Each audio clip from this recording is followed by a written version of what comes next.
Bismillahirrahmanirrahim. Assalamualaikum warahmatullahi wabarakatuh.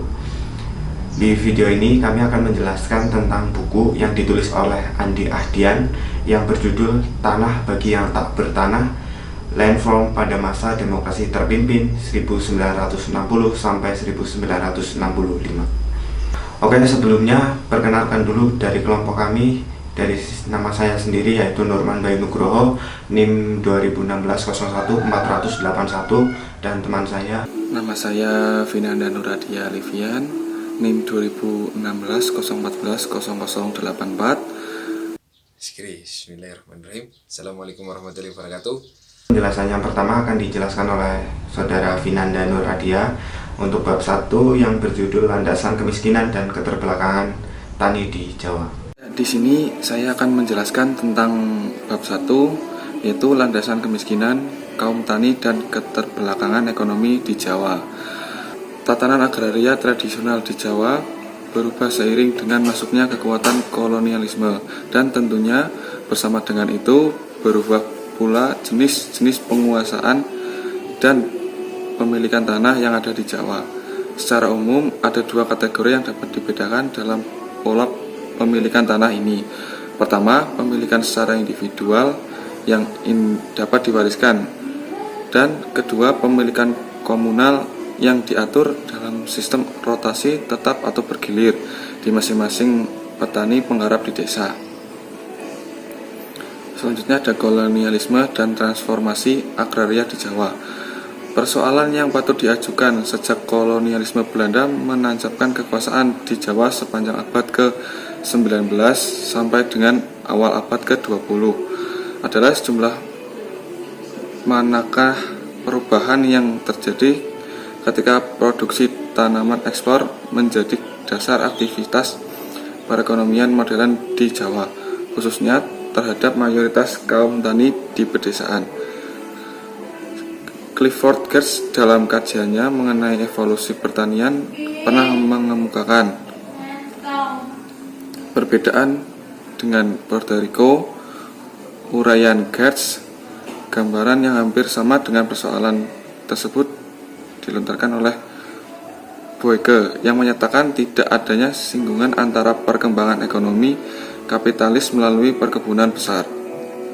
Tuan tanah menyuruh kaum tani penggarap mengerjakan tanahnya adalah dengan tujuan mendapatkan suatu produksi nilai material yang berupa padi dan lain-lain, bahan makanan untuk dijual ke pasar, serta mendapat keuntungan bagi dirinya sendiri. Tetapi cara yang digunakan untuk mencapai keuntungan itu adalah dengan menjalankannya eksploitasi secara feodal atas kaum tani yang berbentuk penyetoran berupa bagi hasil panen, atau dalam istilah sekarang disebut berbagi hasil, menjalankan perbudakan, utang, dan menggunakan tenaga kerja kaum tani tanpa upah. Juga melihat tujuan produksinya, ia sudah bersifat kapitalis, tetapi cara untuk mendapatkan tujuannya dilakukan secara feodal. Kenyataan inilah yang kita sebut bahwa di Indonesia masih berkuasa sisa-sisa feodalisme. Oke, untuk bab selanjutnya akan dijelaskan oleh saya sendiri. Di bab kedua ini yaitu akan membahas tentang pemerintahan Republik dan masalah agraria 1945 sampai 1957. Kemunculan organisasi petani yang pertama di Indonesia yaitu Barisan Tani Indonesia. Sejak kongres pertama tanggal 25 November 1945, para pemimpin organisasi tersebut memilih dasar perkembangan yang berlandasan pada penggabungan semua aliran ideologi dan agama, dengan tujuan menghimpun suatu gerakan massa revolusi Indonesia. Kesatuan semua bentuk aliran politik dalam tubuh organisasi tersebut menjadi lebih penting pada saat itu dibandingkan dengan tuntutan yang berlandaskan pada pertentangan sosial di pedesaan. Dengan demikian, bahwa dalam sejarah Indonesia, perkembangan gerakan tani dan organisasi-organisasi petani bersamaan waktunya dan memiliki hubungan langsung dengan perkembangan politik yang dihadapi selama Revolusi Indonesia. Setelah terjadinya peristiwa Madiun 1948 dan PKI kehilangan pengaruhnya dalam area politik untuk sesaat, nasib kepemimpinan organisasi massa tani PTI berada di tangan para pemimpin Partai Murba. Kemudian pada tahun yang sama, para pemimpin PNI di Jawa Tengah mulai membangun basis organisasi tani sendiri dan memisahkan diri dari PTI. Dalam kongres pertamanya pada tahun 1950 yang disepakati terbentuknya Petani atau Persatuan Tani Nasional Indonesia.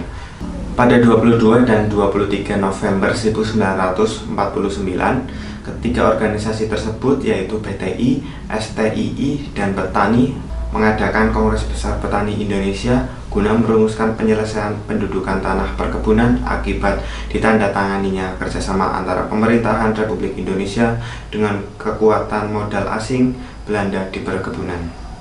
Bagaimana organisasi-organisasi tersebut mendapatkan pengaruh di kalangan petani di wilayah pedesaan? Secara sepintas tadi telah disebutkan bahwa perkembangan organisasi tani dan gerakan tani berawal dari konflik-konflik yang terjadi di dalam wilayah pertanian yang lebih maju, yaitu di sekitaran wilayah perkebunan besar milik Belanda. Hal ini dikarenakan persoalan tersebut telah menjadi suatu tema penting bagi propaganda di kalangan pemimpin tani. Masalah penyelesaian pendudukan tanah perkebunan serta peralihan hak konvensi melahirkan suatu aktivitas yang militan di kalangan kader-kader organisasi tani. Kasus Tanjung Morawa di Sumatera Timur dan peristiwa Jengkol di Kediri merupakan salah satu contoh bagaimana dalam menyelesaikan masalah tersebut, masing-masing organisasi tani menarik dukungan massa yang lebih luas. Pada tanggal 21 Mei 1948, Presiden Soekarno membentuk Panitia Agraria Yogyakarta yang bertugas merumuskan permasalahan agraria saat itu dan memberikan saran-saran bagi parlemen dalam menyusun undang-undang agraria di Indonesia. Panitia tersebut pada bulan Juli 1948 memberikan masukan pada pemerintah dengan saran-saran agar pemerintah segera menghapuskan perbedaan hukum agraria dalam sistem hukum agraria kolonial, cuci tanah kepada kaum tani, penghapusan perkebunan swasta, peraturan tentang persewaan tanah atau sistem bagi hasil. Pada intinya saran-saran panitia tersebut memberikan kekuasaan dan wewenang kepada negara dalam menata struktur agraria. Untuk bab yang selanjutnya akan dijelaskan oleh saudara Irfai. Di sini saya akan menjelaskan tentang bab 3, yaitu demokrasi terpimpin dan kebijakan leader from. Perihal struktur politik. Beralihnya struktur kekuasaan menuju sistem demokrasi terpimpin menandai dimulainya suatu landasan baru di dalam orientasi dan kebijakan negara atas masalah perekonomian. Kecenderungan melaksanakan pembangunan melalui dukungan modal asing mulai ditinggalkan. Seruan radikal dari masing-masing kekuatan politik membangkitkan kembali semangat imperialisme dan kesan rakyat dalam kehidupan politik nasional. Perumusan manifesto politik sebagai dasar ideologi negara oleh Dewan Pertimbangan Agung DPA menegaskan bahwa resolusi Indonesia adalah revolusi nasional menentang imperialisme dan kolonialisme. Pertimbangan Agung DPA, Dewan Perajangan Nasional, Dapernas, Badan Pengawas Kegiatan Peraturan Negara, Bapekan, Majelis Pemusyawaratan Rakyat MPR, dan Front Nasional. Presiden Soekarno dengan tegas menegaskan kembali tema-tema yang telah lama ia temukan dalam pidato-pidatonya dalam menyatakan bahwa liberalisme dan individualisme gaya barat harus dibuang karena telah gagal membawa kemajuan bagi rakyat yang menjadi dasar kehancuran perekonomian nasional. Performa agraria sebagai landasan ekonomi nasional.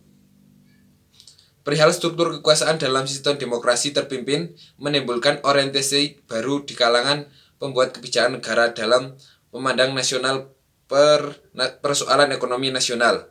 Kebijakan yang mendukung modal asing sebagai motor penggerak perekonomian telah mengalami kekalahan telak dalam peraturan politik di tingkat nasional. Partai-partai sebagai Majumi dan Partai Sosialis Indonesia yang dianggap sebagai pendukung keberadaan modal asing di Indonesia telah kehilangan pijakan dalam struktur kekuasaan dan pemerintahan. Menurut Aidit, feodalisme dalam arti sesungguhnya memang sudah hilang akibat perkembangan kapitalisme. Masih terdapat sisa-sisanya yang membelenggu mayoritas kaum tani pedesaan seperti hak monopoli tanah, pembayaran sewa penggarapan dalam bentuk tanaman bagi hasil dan tenaga kerja, serta libatan utang dalam sistem gadai dan ijon tanah yang merajalela di pedesaan. Tidak heran bila usaha mematahkan ekonomi nasional yang masih beroperasi di Indonesia. Melanjutkan dari penjelasan yang sebelumnya yang dijelaskan oleh Irfai, yaitu saya akan melanjutkan Undang-Undang Pokok Agraria dan Land Reform. Bukanlah suatu kebetulan bila usaha melaksanakan rombakan agraria memasuki dekade 1960-an. Bertepatan waktunya dengan perubahan orientasi politik negara dalam mendorong aktivitas ekonomi melalui proses industrialisasi. Perwakilan BTI menyampaikan saran-saran mereka yang pada dasarnya merupakan suatu desakan tentang bagaimana seharusnya perombakan agraria dijalankan. Menurut mereka, arah pelaksanaannya semestinya difokuskan pada penyitaan terhadap tanah tuan tanah yang membantu dan memihak gerombolan DITII serta tuan tanah pemberontak lainnya dan membagikannya kepada kaum tani tak bertanah dan tani miskin. Di samping itu, dengan nada mendesak, mereka menyarankan agar pemerintah segera menyelesaikan terlebih dahulu sengketa tanah bekas milik asing, konsesi kehutanan yang telah lama diduduki oleh kaum tani, menghapus tanah partikelir, dan pelaksanaan undang-undang bagi hasil sebelum rancangan undang-undang agraria ditetapkan menjadi undang-undang negara. Penjelasan pada bab terakhir, yaitu bab 4, akan dijelaskan oleh Saudara Irfai. Ini saya akan menjelaskan bab 4, yaitu tentang gejolak pedesaan dan radikalisasi kaum tani. Dorongan keterlibatan kaum tani setelah ditetapkannya Undang-Undang Pokok bagi hasil nomor 2/1960 pada tanggal 17 Januari 1960 dan Undang-Undang Pokok Agraria nomor 5/1960 tanggal 24 September 1960 oleh Presiden Soekarno. Maka secara formal pelaksanaan kebijaksaan Land Reform di seluruh Indonesia telah diputuskan, namun sebagaimana yang ditujukan kemudian di lapangan. Kedua undang-undang yang telah ditetapkan oleh pemerintah pusat sepertinya tidak mempunyai kekuatan yang bisa menggerakkan para pejabat daerah seperti bupati, camat, dan lurah yang bertanggung jawab langsung dalam menentukan kebijakan tersebut di wilayahnya untuk segera menjalankan wewenangnya. Penyebab kegagalan pelaksanaan Land Reform berdasarkan UU PA yang menurutnya bersumber pada 1. Tingginya batas maksimum kepemilikan, 2. Meluasnya penyelewengan dan persekongkolan para pejabat desa. Berkurangnya 1% dari luas keseluruhan golongan petani kaya dan sedang yang besar jumlahnya di pedesaan bukan saja tidak tersentuh oleh proses ini, bahkan mungkin dapat menarik keuntungan dari pembagian tanah yang lebih lanjut. Oke, mungkin cukup sekian penjelasan dari kelompok kami tentang penjelasan dari buku Andi Ahdian yang berjudul Tanah Bagi Yang Tak Bertanah. Kurang lebihnya mohon maaf. Wassalamualaikum warahmatullahi wabarakatuh.